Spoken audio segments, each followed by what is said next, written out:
ప్రభుత్వాన్ని కూల్చేందుకు 180 కోట్ల రూపాయల కుట్ర జరిగింది అని చెన్నై పోలీసులు కోర్టుకు నివేదించినట్లు తెలుస్తోంది. కొందరు వ్యక్తులు ఓ కార్పొరేట్ సంస్థ కలిసి ఎమ్మెల్యేలను ప్రలోభపెట్టినట్లు ఆరోపణలున్నాయి. 15 మంది ఎమ్మెల్యేలతో ఒకేసారి రాజీనామా చేయించాలి అని కుట్ర పన్నినట్లు సమాచారం.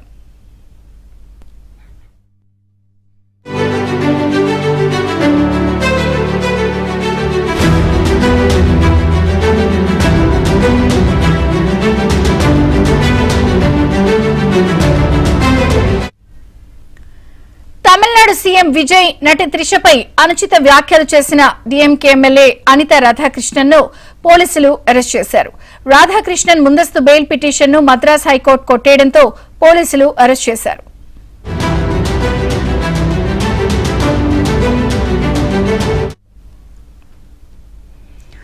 తమిళనాడు సీఎం విజయ్ నటి త్రిషపై అనుచిత వ్యాఖ్యలు చేసిన డీఎంకే ఎమ్మెల్యే అనిత రాధాకృష్ణన్ ను పోలీసులు అరెస్ట్ చేశారు. రాధాకృష్ణన్ ముందస్తు బెయిల్ పిటిషన్ ను మద్రాస్ హైకోర్టు కొట్టేయడంతో పోలీసులు అరెస్ట్ చేశారు. మరొక పక్కన 15 మంది టీవీకే ఎమ్మెల్యేలను కూడా కొనుగోలు అంశం విషయం కూడా 180 కోట్ల కుట్ర జరిగింది అని ఇంకొక వార్త సంచలనం రేపుతోంది. మొత్తానికి ఈ రెండు అంశాలపై మరిన్ని వివరాలు మా ప్రతినిధి చెన్నై నుంచి సిరి అందిస్తారు. సిరి,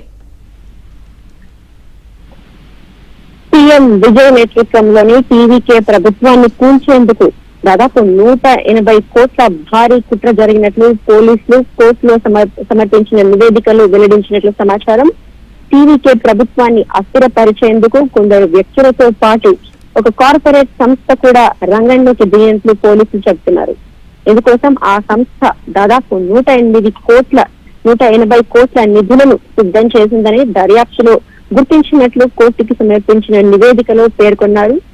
ప్రభుత్వాన్ని తక్కువ మెజారిటీ ఉండేటువంటి పార్టీగా చేసేందుకు దాదాపు 15 మంది ఎమ్మెల్యేలను మెజారిటీ ప్రూవ్ చేసే మ్యాజిక్ నెంబర్ కి తగ్గించే విధంగా రాజీనామా చేయించేటువంటి వ్యూహం రూపొందించినట్లు పోలీసులు అనుమానిస్తున్నారు. ఈ ప్రణాళికలో భాగంగా పలువురు ఎమ్మెల్యేలను సంప్రదించినట్లు వెల్లడించారు.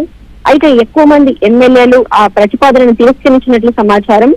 ఉతంగరై ఎమ్మెల్యే ఎన్ ఇళయరాజాకు మాత్రం దాదాపు 35 కోట్ల ఆఫర్ ఇచ్చారని ఆయన పోలీసులకు ఫిర్యాదు చేశారు.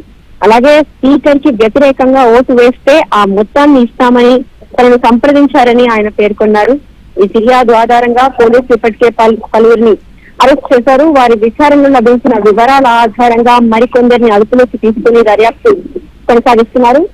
ఈ కుట్ర వెనుక మాజీ మంత్రి సెంధిల్ బాలాజీ, ఆయన సోదరుడు అశోక్ కుమార్ ఉన్నారనే అనుమానంతో పోలీసులు దర్యాప్తు చేస్తున్నారు.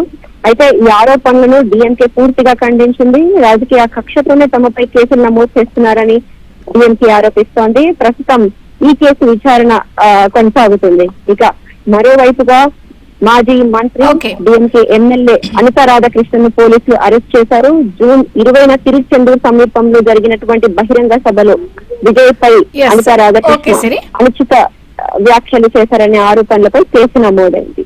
ఇదే విషయంపై ఆమెను అరెస్ట్ చేశారు.